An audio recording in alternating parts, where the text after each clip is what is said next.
खमागणी सभी को।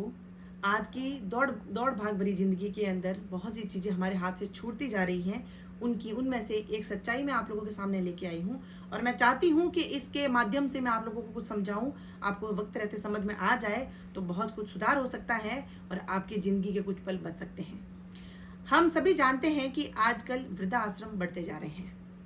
वृद्धाश्रम में माता पिता रहने जा रहे हैं और घरों के अंदर जानवरों ने जगह ले ली है। आज हर कोई बच्चा जो है सेवा नहीं करना चाहता, सेवा करवाना चाहता है। सुनना बिल्कुल नहीं चाहता, सुनाना बहुत कुछ चाहता है। यह जिंदगी की सबसे बड़ी सच्चाई है। इसीलिए आपने देखा होगा कि माता पिता वृद्धाश्रम में जा रहे हैं और घोड़े कुत्ते बिल्लियां घर में आ रही हैं, घरों में लाया जा रहा है। इसीलिए इसकी सच्चाई मैं आपके सामने लेके आई हूं कि ऐसा क्यों हो रहा है। ऐसा इसलिए हो रहा है क्योंकि अगर माता पिता घर में रहते हैं तो माता पिता गलत को गलत और सही को सही कहने की हिम्मत रखते हैं और वो माता पिता होने का फर्ज निभाते हैं और वो चाहते हैं कि उनके बच्चे हमेशा सही रास्ते पे चले।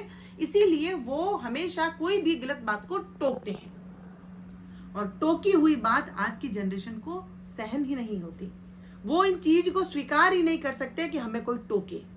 हम जो कर रहे हैं, जैसा कर रहे हैं हम करेंगे, हमें कोई रोकने वाला टोकने वाला होना ही नहीं चाहिए।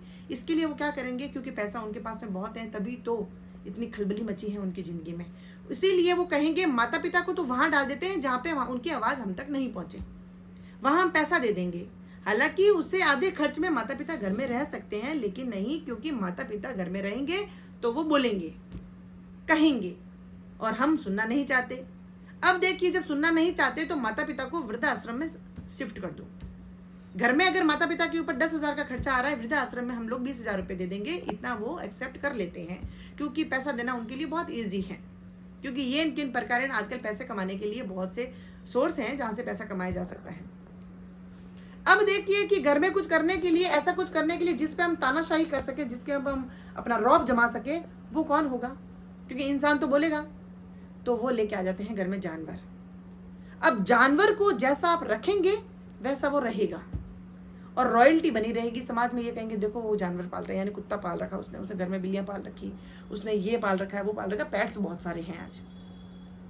और सबसे प्लस पॉइंट जो जानवरों को पालते हैं, उनका सबसे प्लस पॉइंट ये है कि वो जानवर वापस बोलते नहीं है, वो टोकते नहीं है, क्योंकि उनको क्या लेना देना है। उनको रईसी मिल रही है, अच्छा खासा घर मिल रहा है, खाने को मिल रहा है, लेकिन वो चुप रहते हैं। इसीलिए इस उदाहरण के माध्यम से मैं आपको समझाना चाहती हूँ कि आज के जनरेशन में, आज के जो बच्चे हैं, आज के जो लोग हैं, बच्चे ही नहीं लोग भी, आज वो जो जिस तरीके से पैसा कमा रहे हैं और जो गलत रास्ता उन्होंने चुन लिया है, वो चाहते हैं कि उनको कोई टोके नहीं, उनको कोई रोके नहीं, उनको कोई बोले नहीं।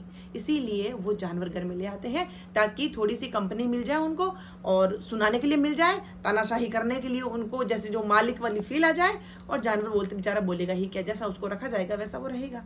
इसीलिए माता पिताओं ने जगह ले ली है वृद्धाश्रम में और जानवरों ने जगह ले ली है घरों में। और घरों में भी उनको जब तक घूमता